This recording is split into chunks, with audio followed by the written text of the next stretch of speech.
قومی اسمبلی کے 33 نشستوں پر ضمنی انتخابات میں عمران خان ہی امیدوار ہوں گے، پی ٹی آئی کا اعلان۔ تمام کے تمام حلقوں میں عمران خان امیدوار ہوں گے اور وہاں سے ڈی نوٹیفائی ہونے والے ارکان اسمبلی بطور کورنگ امیدوار اپنے کاغذات جمع کروائیں گے۔ سابق وزیر خارجہ اور پی ٹی آئی کے سینئر رہنما شاہ محمود قریشی نے کہا ہے کہ قومی اسمبلی کے 33 نشستوں پر ضمنی انتخابات میں عمران خان ہی امیدوار ہوں گے۔ انہوں نے کہا کہ تمام حلقوں میں عمران خان امیدوار ہوں گے اور وہاں سے ڈی نوٹیفائی ہونے والے ارکان اسمبلی بطور کورنگ امیدوار اپنے کاغذات جمع کروائیں گے۔ اسلام آباد پولیس گرفتار پی ٹی آئی رہنما فواد چودھری کو لاہور لے آئی، جہاں ان کا فوٹوگرامیٹک ٹیسٹ اور گھر کی تلاشی لے جانے کے اطلاعات موصول ہوئی ہیں۔ میڈیا رپورٹس میں ذرائع کا حوالہ دیتے ہوئے رپورٹ کیا گیا کہ دارالحکومت کی پولیس تحریک انصاف کے گرفتار رہنما فواد چودھری کو لے کر لاہور پہنچ چکی ہے، جہاں انہیں پہلے فرانزک سائنس لیبارٹری لے جایا گیا، تاہم کچھ ہی دیر بعد پولیس نے انہیں فرانزک لیب سے واپس لے گئی۔ ذرائع سے معلوم ہوا کہ پولیس فواد چودھری کو ان کے گھر لے گئی، جہاں ان کی موجودگی میں گھر کی تلاشی لی جائے گی۔ قرآن پاک کی بے حرمتی کرنے والے کو نامعلوم افراد نے چھریوں اور کلہاڑی کے وار کر کے قتل کر دیا۔ کچھ عرصہ قبل مقتول نے قرآن پاک کو آگ لگائی تھی، تاہم پولیس نے اصل وجوہات جاننے کے لیے تفتیش شروع کر دی۔ قرآن پاک کی بے حرمتی کرنے والے فخر زمان کو نامعلوم افراد نے چھریوں اور کلہاڑی کے وار کر کے قتل کر دیا۔ تفصیلات کے مطابق پنڈی گیپ کے نوائی گاؤں سورگ کے رہائشی فخر زمان والد غلام محی الدین کو نامعلوم افراد نے چھریوں اور کلہاڑی کے وار کر کے قتل کر دیا۔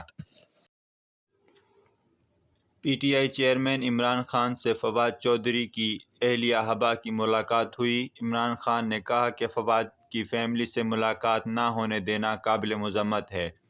انہوں نے کہا کہ فواد چودھری اور ان کے خاندان نے مشکل وقت میں بہادری کا مظاہرہ کیا۔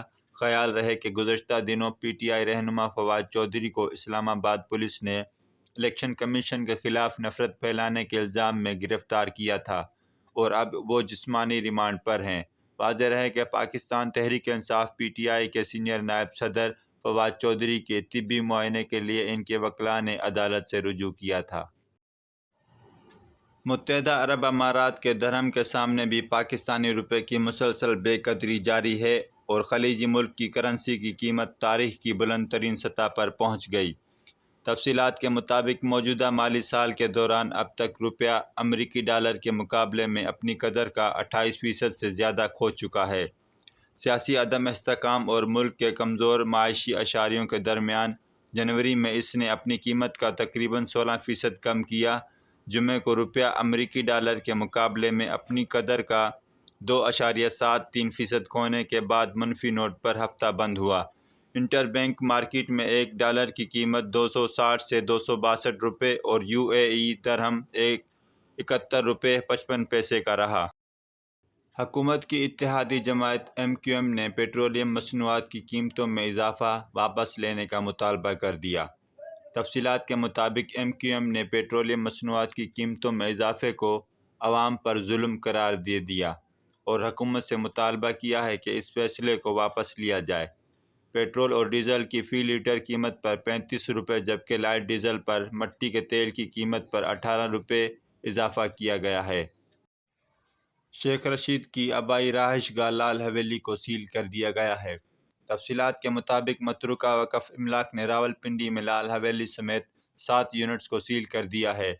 متروکہ وقف املاک بورڈ نے اعلیٰ الصبح پولیس کی نفری کے ساتھ کارروائی کی۔ محکمہ متروکہ وقف املاک حکام کے مطابق شیخ رشید لال حویلی کے 6 یونٹس کو سیل کیا گیا ہے۔ لال حویلی کے 1 یونٹس کی رجسٹری کی تصدیق کے لیے حکام کو لکھا ہے۔ رجسٹری کی تصدیق پر سیل کرنے یا نہ کرنے کا فیصلہ کیا جائے گا۔ سرکاری اراضی پر عرصہ دراز سے قبضہ کیا گیا تھا۔ شیخ محمد بن زائد ال نہیان کے دورے کے دوران جڑواں شہروں میں میٹرو بس سروس محدود رہے گی۔ ترجمان اسلام آباد پولیس نے کہا ہے کہ یو اے ای کے صدر کے دورے کے دوران وفاقی دارالحکومت کے داخلی اور خارجی راستوں پر ریڈ زون اور ایکسپریس ہائی وے پر غیر معمولی سیکیورٹی انتظامات کیے گئے۔ اسلام آباد پولیس کی جانب سے عوام کو غیر ضروری نقل و حرکت سے گریز کرنے کی ہدایت کی گئی ہے۔ سیکیورٹی چیکنگ کے دوران بھی پولیس سے تعاون کی اپیل کی ہے۔ سابق برطانوی وزیر اعظم بورس جانسن یوکرینی صدر کی سب سے زیادہ حمایت کرنے والے مغربی رہنماؤں میں سے ایک ہیں۔ انہوں نے دعویٰ کیا ہے کہ روسی فورسز کو یوکرین میں داخل ہونے کا حکم دینے سے کچھ قبل روسی صدر ولادیمیر پوتن نے انہیں ذاتی طور پر میزائل حملے کا نشانہ بنا دینے کی دھمکی دی تھی۔ یہ واضح خطرہ 24 فروری کو حملے سے عین قبل ایک فون کال کے ذریعے سامنے آیا تھا۔ بورس جانسن اور دیگر مغربی رہنما اس وقت یوکرین کے ساتھ حمایت ظاہر کرنے اور روسی حملے کو روکنے کی کوشش میں جلدی میں کیف جا رہے تھے۔ ڈالر 270 روپے 80 پیسے پر ٹریڈ کر رہا ہے۔ اوپن مارکیٹ میں ڈالر 267 سے 270 روپے تک فروخت ہو رہا ہے۔ ڈالر کی قیمت میں اضافے کو بریک نہ لگ سکی۔ انٹر بینک میں ڈالر 7 روپے مہنگا ہو گیا۔ تفصیلات کے مطابق ڈالر کی اڑان جاری ہے اور ڈالر کی قیمت میں روز بروز اضافہ ہو رہا ہے۔ ڈالر ملک کی تاریخ کی بلند ترین سطح پر پہنچ گیا ہے۔ فاریکس ڈیلرز کا کہنا ہے کہ انٹر بینک میں ڈالر 7 روپے مہنگا ہونے کے بعد 269 روپے 10 پیسے پر ٹریڈ کر رہا ہے۔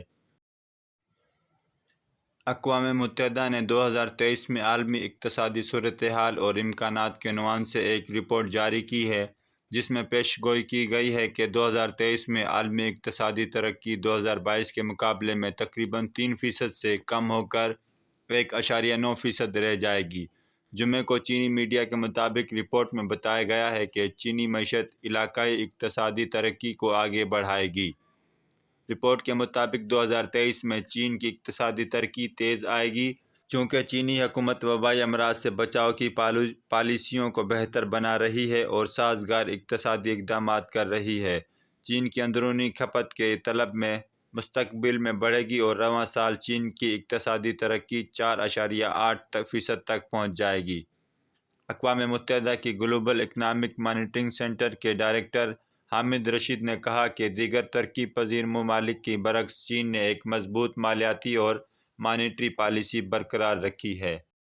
شہزادہ عبداللہ بن سعود بن عبدالعزیز کی نماز جنازہ ریاض میں بعد نماز عصر ادا کی جائے گی۔ سعودی عرب میں شہزادے کے انتقال کے بعد مملکت میں سوگ کا عالم ہے۔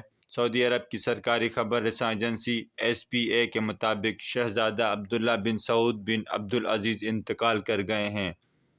اس حوالے سے ایوان شاہی سے جاری بیان میں کہا گیا ہے کہ شہزادہ عبداللہ بن سعود بن عبدالعزیز کی نماز جنازہ پیر 30 جنوری کو ریاض کی امام ترکی بن عبداللہ جامع مسجد میں بعد نماز عصر ادا کی جائے گی۔